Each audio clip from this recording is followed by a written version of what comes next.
approach preparing for our graduate year the same way as we do for a test in uni. It is completely different. You see this stuff, you can't unsee it. Once you learn it, you can't unlearn it. It's stuck with you for life. Hey guys, it's your girl. Welcome to part 2. Things that I wish I knew before I started nursing. Today we're going to cover quite a bit, and it's going to be a bit more in-depth compared to last time. We touched on some of the more obvious perks and challenges of this job. So if you haven't seen that one, I will put the link in the description down below for you to check out. I'm gonna make this like a series. I don't know how many parts yet, but it's just going to cover everything that I think is really important to talk about before you start nursing to help you feel more prepared. And I'm not preaching, it's all anecdotal, personal experience. Do with it what you like. Well, I'm just putting it out there to give you someone else's experience that you can learn from. So today's going to be a bit more of a heart-to-heart, deeper chat. I will preface that we are going to be touching on the subject of death in this video. If that's something that is a really sensitive topic for you right now, that's absolutely okay. You can come back to it whenever you're ready. I will leave a timestamp down below so that you know when to click off, and I'll also put a bit of a disclaimer so that you've got some time to click off. I do think that it's important that we talk about this stuff, because the more that we get comfortable with these ideas and we contemplate them and we process them now, the easier it's going to be when the time comes that we actually have to deal with it. And as always, there's going to be absolutely no sugarcoating. You're getting the real deal, the nitty gritty, the behind the scenes, all the things that weren't put in your uni lectures. All right, so perk 1 or reason 1 of why I think that this is a really rewarding career is you become a highly respected and valuable member of the community. So it is, as you probably already know, a highly respected profession, and for good reason. Obviously, you're helping people so you can get or gain quite a lot of purpose, but you also gain purpose not only in the way that you are serving your community, but if you dedicate your life to this job and you dedicate a lot of time to this job, you will be of a lot of value to a lot of people's lives, and you will get some great feeling of purpose out of that. On that note, I wanted to talk about the gurus or the wizards on the floor. You guys may or may not have seen a few of these on your placements, but they are basically highly respected as a very valuable source of information and support on the floor. This is not the kind of nurse that you can study your way into. It comes with real life, on-the-job experience, and that comes with time. Every workplace has a few of them, so keep your eyes peeled. They are brilliant, they are worth their weight in gold, and they've taught me so much of what I know today. But don't overlook the junior nurses. There's definitely some junior wizards.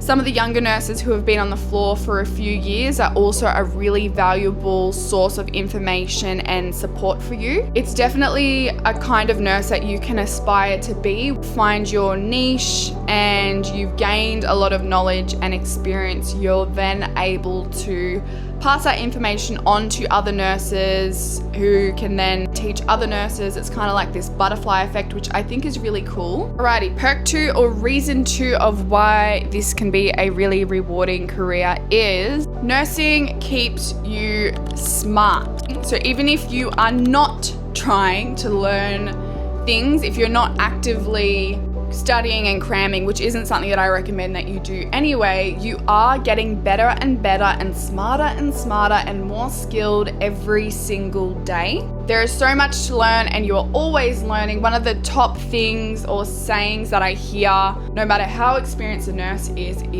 you learn something new every day. And it's so true. You're always seeing new conditions. Medicine is always being updated. The job is never done. There's no level to reach where you know everything. You're always going to be challenged and building up this massive bank of information. And honestly, it's quite addicting. There's no better feeling when you finally get something and you're like, holy crap, I didn't even know what that was a couple of months ago, you know? It might just be something small to begin with, like learning what a drug is, or learning what that acronym means, or learning how to send off blood. But you start to bank up all of this information until suddenly one day it becomes part of a big picture. Like you see the whole picture, it all just clicks. My advice to you would be to pick 1 or 2 conditions that are in the area that you are placed on. Make that your project for however long that you're contracted on that ward. So instead of focusing on researching every single condition that's on that handover sheet, every single medication, really get to know 1 or 2 conditions and just start small and slowly start to accumulate little pieces of information, and you'll be so surprised at how quickly you're able to accumulate a much bigger picture and join the dots. But as time goes on, you start to see patterns in, okay, what brought that patient into the ED? What is their social background, their medical history, what tests were run? You see a pattern in the doctor's plan, so you kind of know what to expect, what things the doctor hasn't charted that the patient needs, and what things have been charted that need to be ceased, what a normal visual picture of this patient might look like, what OBS to expect, what OBS not to expect, when you should start escalating things, when you should call a code, what interventions they're going to do in the code. You start to almost be able to predict. It just becomes natural, and once stuff makes sense and you've got real life experience to link with that information, it's very hard to forget that, as opposed to reading it on a screen or reading it in a textbook and memorizing it a few times in your mind for a test, and then it, you know, like once you don't need to know it anymore, it's gone. That's a really rewarding feeling, like when you feel like you are actually making a difference to your patient's care and you can contribute in a really meaningful way. So yeah, just trust that this growth is happening without your direct effort anyway. All right, so perk 3 or reason 3 of why this can be a really rewarding career is nursing makes you healthy and improves your health literacy. In this job, we see the end result of what happens when you don't prioritize your health. It's really devastating and upsetting, and a lot of the times the patient wasn't aware of the implications of the things that they were doing. And when you see the extremes, it can be just a really eye-opening experience. I'll still remember this awakening I had, right? I was on a placement in a dialysis ward, and my precepting nurse asked me, what's the top leading cause of needing dialysis or end-stage renal failure? And I said, oh, I don't know, something genetic? Like, that's just what I assumed. And he said, no.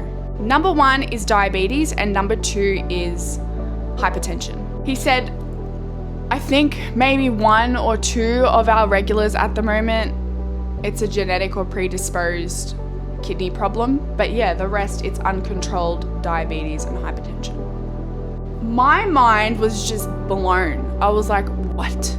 Are you kidding me? Like, poor diet, essentially poor diet got all these people here? He said, hence, if you look in our staff fridge, you won't see an ounce of sugar, the healthiest nursing fridge that I've ever seen. But it's because they see the end result. That has freaked me out. Some of the complications of unmanaged diabetes, look into it. It was definitely a wake-up call for me, and you will see time and time again in this job, you'll constantly be reminded of the end result of not taking your health seriously, of engaging in unhealthy activities and lifestyle behaviors. A lot of these unhealthy lifestyle factors are still quite normalized, unfortunately. Once you see this stuff, you can't unsee it. Once you learn it, you can't unlearn it. It's stuck with you for life. You definitely start practicing what you preach. It made a better impact on my health for the rest of my life, and I'll say my family's. My family have definitely copped a few lectures and TED Talks. And now we are on to the challenges. Number 1 is compassion fatigue. Probably studied it in uni, but it's actually more common than you think, and it's a symptom of burnout, so definitely keep an eye out for it. Compassion fatigue is, I think, a bit normalized. With this job, you start to build a bit of a hard exterior or a hard shell because you're faced with some of these really upsetting situations and you can't let your emotions get in the way of the job at hand. So you develop kind of this switch. Other people's problems who are much smaller, whether they are in your personal life or whether they're other patients, compared to what we see, they seem a lot milder, and therefore we have a very mild, empathetic and compassionate response, even become frustrating. Sometimes we need to manually switch the compassion and empathy back on.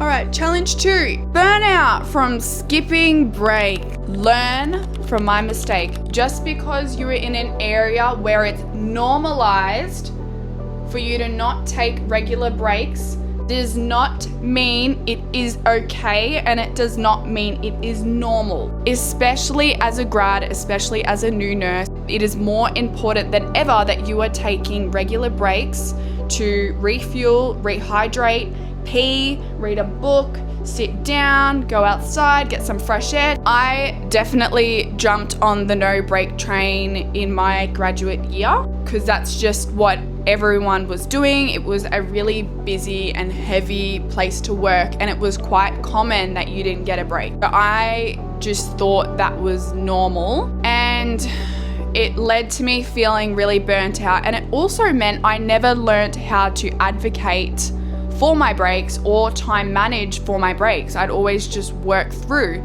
So that followed me for about a year after I finished my graduate year. I was still going to different places and declining my break because I developed this guilt around taking my break. Because in my graduate year, I feel a bit bad for other nurses not taking their break, and it's not your responsibility. You are responsible for your own break. There's definitely a bit of a knack for advocating for your breaks depending on what situation you're in. That's something that I can go into another time, but it is really important. So learn this skill early. Don't fall into this habit because it will lead to burnout. I feel like that whole idea of nurses not getting a pee break and nurses working however many hours without getting a break is really normalized, and it's definitely not okay. Okay guys, this is a part in the video where if you're not quite ready to touch on this subject today, I advise you to click off. Thanks for getting this far, and just know you can come back to this at any time when you're ready. Alrighty guys, challenge 3 is dealing with hospice and death. Death is not spoken about enough, yet it is a part of life, and we do see it from time to time in this job. It's not something that happens every single day or even every single month. Don't think that we are prepared for it enough. In nursing, if you finished nursing school, you will have been lucky enough to have experienced this. It's a completely different style of nursing, which I can go into another time. The thing that I wanted to touch on today is it can be quite confronting the first few times. And that's also because you're usually surrounded by other people who have already come to terms with it. So you can feel a bit alone and isolated and almost rushed while you're having this existential crisis on life, and everyone around you just is going normal speed. Guys, it is a beautiful privilege that we get to have as nurses to be a part of this stage of someone's life. This is where you can really use all these reasons and values that you have that got you into nursing to shine here and make a really big difference to the comfort of that patient and the comfort of their family. It is an extremely rewarding part of this job. Don't be scared, but just give yourself some grace for processing this. I've had so many, I'm getting chills. I've had some really beautiful moments that I can't put into words Something else I think is really, really important to touch on is we can sometimes get unexpected or traumatic deaths. This is part of the minority. The expected and planned for deaths are most common. You've even got time to mentally prepare and physically prepare and emotionally prepare for the patient's passing. However, sometimes this does happen.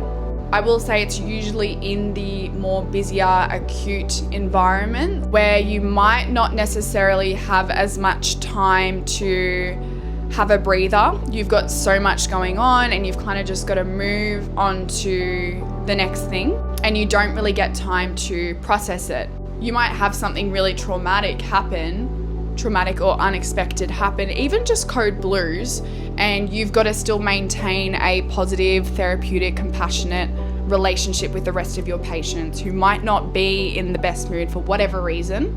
That's where that compassion fatigue switch I was talking about needs to manually be turned on, and you need to step back, have a breather, and start again. It is the gold standard that after these kinds of events that the workplace will have a debrief for everyone who was involved in that situation. And that's really good, but that doesn't always happen. And you might even find that some situations or some days just get to you more than others. It's totally okay for you to cry, for you to feel angry, for you to not even know what feelings that you're feeling. Process your emotions in whatever ways you need to, as long as they're healthy. Anyways, it does happen. No one's gonna deny that it's hard. You can always take a minute. You can confide in some of your peers and just make sure you're processing it afterwards, because we find that we don't really get time to do that during our shift. You know, we're busy. So definitely lean on your supports, your family, your friends, and always speak up if it's something that you're struggling with. Don't go through any of these feelings alone if you're having a hard time processing it. But that's why I wanted to mention it, just so you can get some time to think about it now. If you haven't experienced this yet on placement, it's okay. I actually was lucky enough to do a palliative placement, and I picked a palliative placement because I was so afraid of how I would react if one of my patients, when I was a graduate nurse and a registered nurse, how I would react if one of my patients passed away. I hadn't had any family members yet in my life who had passed, so the whole concept of death was something that was really foreign to me. Everyone's gonna have a completely different reaction. My brain actually couldn't process it. In my head, I still thought for some reason the patient was alive, even though she wasn't, but it really just took me some time. But I still went home and my brain still, there was no real reaction. My brain went, that's too hard to deal with. So yeah, guys, let yourself feel it. Don't rush back into robot mode, or at least give yourself some time afterwards to just think about it and feel it and process it and come to terms with it. Alrighty guys, you've made it to the end of the video. Those are a few more things that I wish I knew before I started nursing. As you can see, nursing definitely has a lot of depth. A lot of the knowledge and a lot of the lessons that you learn in nursing are quite hard to put into words sometimes. I would argue that a lot of what you need to know in nursing is wisdom-based through storytelling, not factual information. We build this really beautiful network of information based off of shared experience. You definitely feel a bit of a social gap sometimes as a student nurse compared to being a registered nurse. It's sometimes like when you get the badge and you walk through the door, you're suddenly let in on all of this information and all of these really valuable stories that form our basis of knowledge for the rest of our career. Part 3, I'm going to keep a similar vibe of some more unexpected perks and challenges of this job. Take care of yourself, guys, and I'll see you in the next one.